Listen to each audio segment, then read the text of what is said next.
Olá, minha irmã e minha irmã, eu sou o Padre Marcelo da Diocese de Taubaté. Hoje é dia 26 de setembro de 2022. Vamos lembrar o que ouvimos ontem na missa, quando celebrávamos o 26º domingo do tempo comum. No Evangelho, Jesus nos ensinava que devemos ajudar quem está à nossa porta e passa necessidade. A história do rico que dá muitas festas e não olha para o pobre Lázaro é uma lição para nós. Quantas vezes também não deixamos as pessoas que necessitam perto de nós, sem nenhum tipo de ajuda, quando nós realmente as poderíamos ajudar? Vamos meditar sobre o que podemos fazer diante da necessidade dos outros com os recursos que nós temos. Particularmente, falarei um pouco sobre o sentido caritativo do jejum. Bora refletir.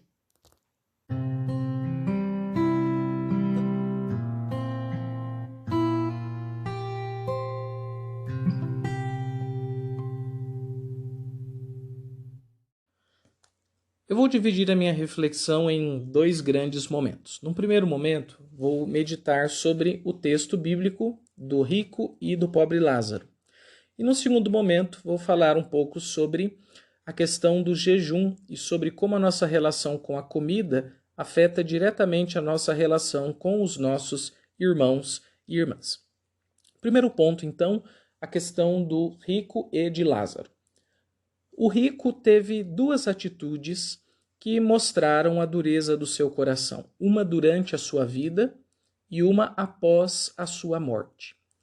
Durante a sua vida, diz o texto bíblico, que ele dava festas todos os dias, se vestia com belas roupas e se divertia com seus amigos, enquanto na sua porta havia um pobre chamado Lázaro, que queria comer os restos que caíam da mesa, as migalhas da mesa, e era todo cheio de feridas e só tinha os cachorros para trazer-lhe alívio, pois os cachorros lambiam as suas feridas, diz o texto. Uma imagem forte.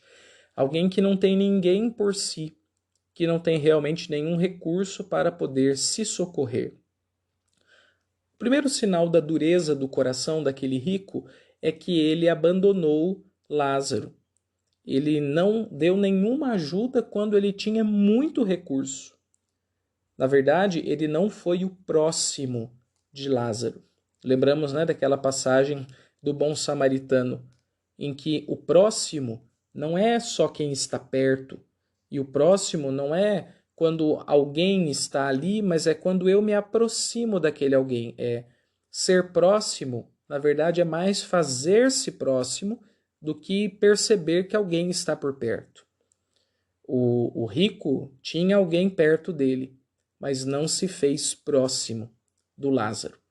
E o Lázaro contava apenas com os cachorros para lhe trazer algum alívio, mas podia ter contado com a ajuda daquele rico cheio de recursos, que inclusive dava festas todos os dias. Dureza do coração. O segundo sinal da dureza do coração foi após a morte, porque o texto bíblico diz que lá no inferno, do lugar dos tormentos e da chama, o rico, vendo Abraão no céu, e do lado de Abraão, o Lázaro, disse assim para Abraão: Abraão, manda Lázaro molhar a ponta do dedo e vir refrescar a minha língua, pois eu não suporto estas chamas. Ou seja, até depois da morte, o rico ainda estava com o espírito do patrão, do anfitrião de festa, e queria que o pobre Lázaro fosse o empregado dele, o garçom que levaria a água para que ele se refrescasse no inferno. Abraão dá uma dura no rico e diz: é impossível, há um abismo entre nós. Não seria possível que Lázaro descesse até você. E não bastasse isso, então o rico fala: manda pelo menos que Lázaro avise os meus irmãos para que eles não façam como eu e não venham parar aqui.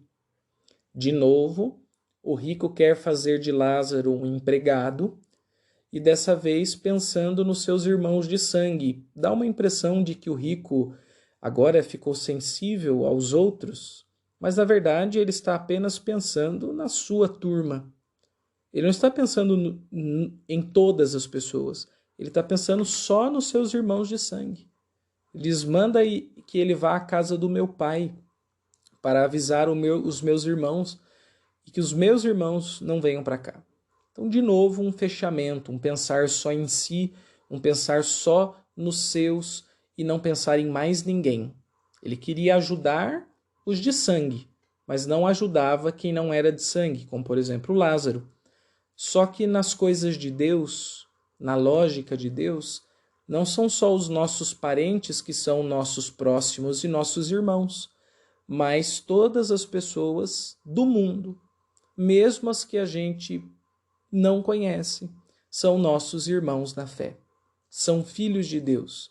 E nós, pelo nosso batismo, somos chamados a tratar a todos como irmãos. É que a gente não leva a sério a nossa espiritualidade batismal, infelizmente. Bem, ao olhar para isso, então, vemos um rico que passou a vida vivendo para si, vivendo para comer nas suas festas e sem nunca olhar para os irmãos. E aqui eu entro no segundo ponto da minha reflexão, que é o que nós podemos fazer pelos outros. Bem, eu daria uma dica dizendo que quando a gente muda a nossa relação com a comida, a gente começa também a mudar a nossa relação com os irmãos. E eu vou dar o exemplo aqui do jejum. Geralmente nós praticamos o jejum no período da quaresma. E muita gente entende o jejum como um deixar de consumir alguma coisa. Pode ser uma bebida, pode ser uma comida efetivamente. Só que a maioria das pessoas que praticam o jejum, elas praticam assim, elas tiram aquela comida, vamos dar um exemplo aqui, doce, ou então a mistura das refeições, do almoço e do jantar, a carne, ou refrigerante, e assim vai. Daí a pergunta é, o que a pessoa faz com aquela mistura que ela não comeu? Ou com o dinheiro do refrigerante que ela não comprou porque ela não iria beber o refrigerante? Aí está a grande questão. A grande maioria das pessoas não pratica o jejum completo. Porque o jejum completo não é deixar de comer e fazer apenas um exercício de disciplina alimentar e mostrar para Deus que a gente deu conta de não comer alguma coisa.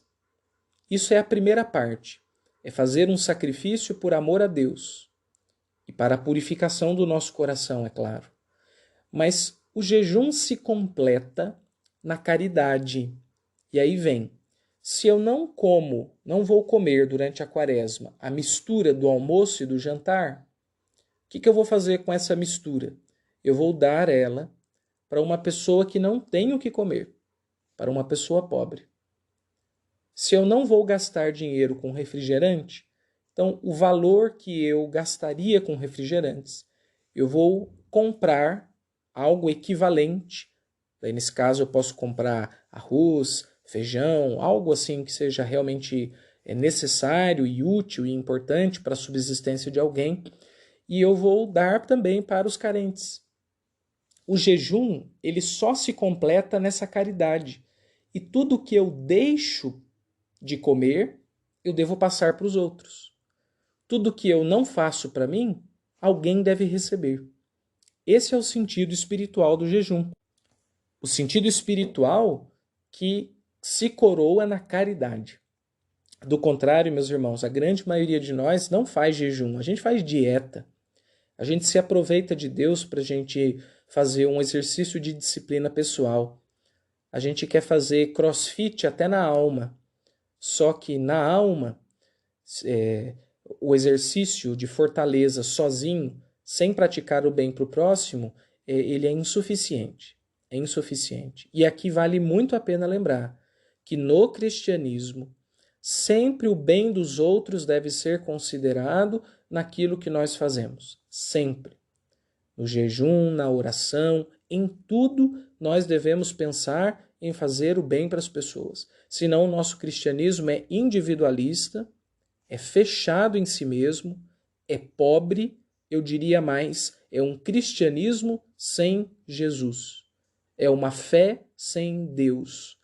porque tudo que não vira amor ao próximo vira um individualismo mentiroso, uma religiosidade vaidosa e vazia.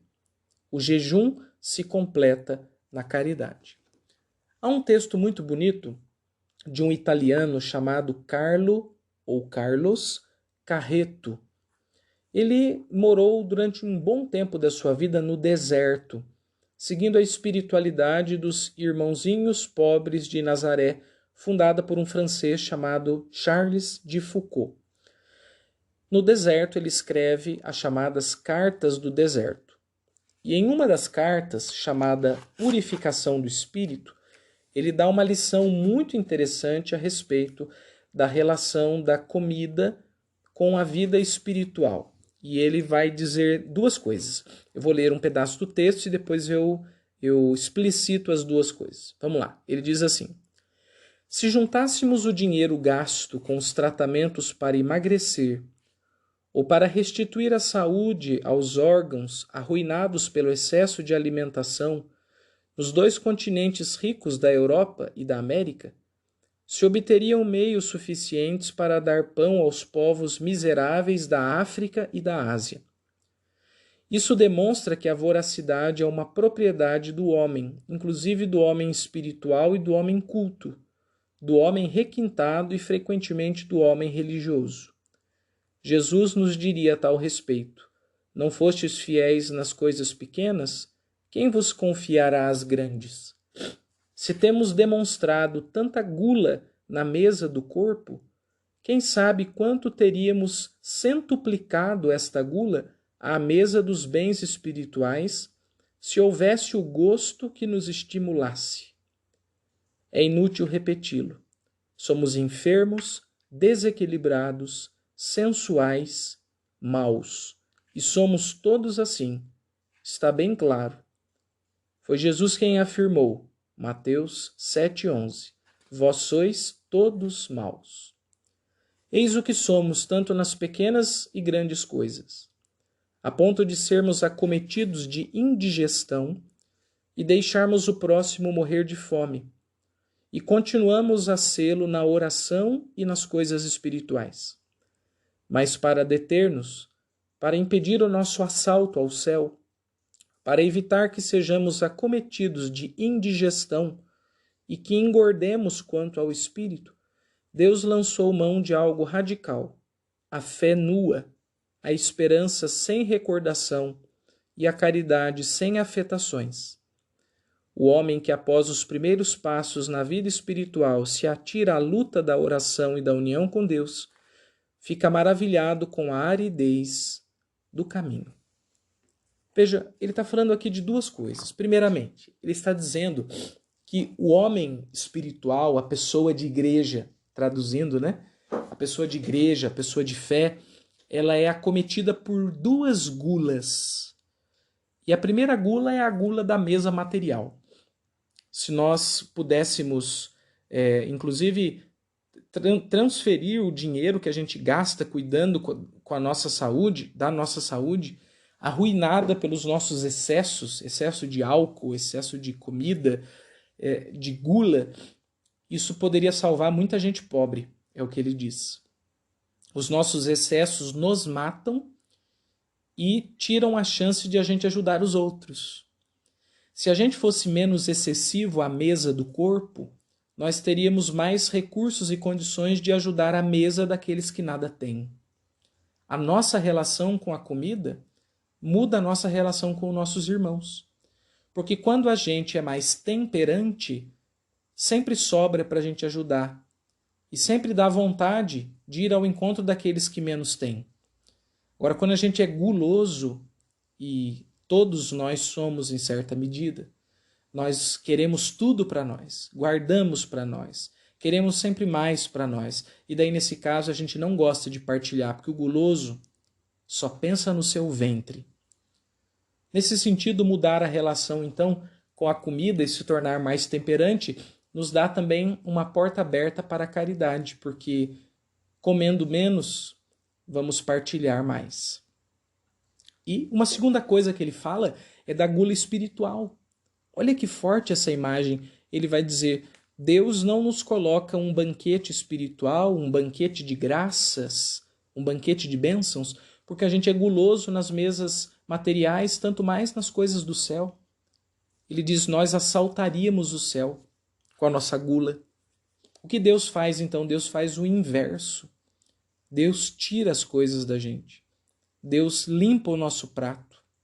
Deus nos dá pequenas graças para que a gente aprenda a viver de pouco, para que a gente se satisfaça com pouco, para que a gente seja temperante, inclusive na vida espiritual. E quando a gente vai se tornando temperante na vida espiritual e aprende a viver com o pouco de Deus, a gente começa também a fazer mais o bem para o outro. Porque o guloso espiritual vive para satisfazer o seu ventre com as coisas de Deus. Ele só mudou de mesa, mas ele continua sendo um pecador, um viciado, um homem baixo e vil. Agora, aquele que é temperante nas coisas de Deus, que acolhe os pequenos dons do Altíssimo, que se satisfaz com as migalhas que Deus deixa cair da mesa do céu, esses são capazes de ajudar mais os outros, porque se satisfazendo com pouco até de Deus, tudo lhes sobra, tudo lhes sobeja, então eles têm condições de ajudar mais os demais. Que bonita esta imagem! Quando mudamos a nossa relação com a comida e com Deus, mudamos a nossa relação com os irmãos. E nós? Somos gulosos? Queremos assaltar todas as mesas? Queremos tudo para nós? Desse jeito, irmãos, nunca seremos cristãos por completo.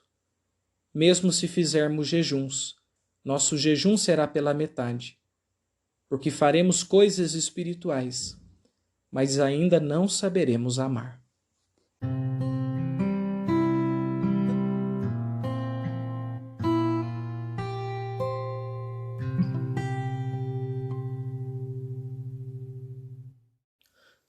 Nós estamos começando mais uma semana e eu gostaria de recomendar o seguinte exercício espiritual. Durante essa semana, pense assim, o que é que você pode, na hora de comer e de beber, deixar um pouco de lado? Que tipo de jejum você consegue fazer no almoço, no jantar, no café da tarde, no café da manhã? E aquilo que for sobrando, que você não for comer, não guarde, leve com você. E na rua, no caminho para o trabalho, dê para alguém que está ali precisando. Ajude um vizinho que passa necessidade. Vá juntando num cofrinho o dinheiro que você não está gastando com chocolate ou com refrigerante e no final da semana ou no final do mês compre alguns produtos no supermercado e faça uma pequena cesta básica ou uma sacola com alguns produtos necessários e leve para uma família que passa necessidade. Vamos praticar o jejum? Não vamos esperar a quaresma, mas vamos fazer um jejum completo, um jejum que vira amor, que a gente vença a nossa gula fazendo o sacrifício, que a gente manifeste amor a Deus, porque faremos tudo isso por causa dele e por causa da palavra dele, e que as pessoas que estão ao nosso redor e passam necessidades se beneficiem dos nossos exercícios espirituais. Te desejo uma boa semana e até a semana que vem com mais um Ontem na Missa. Até logo, pessoal!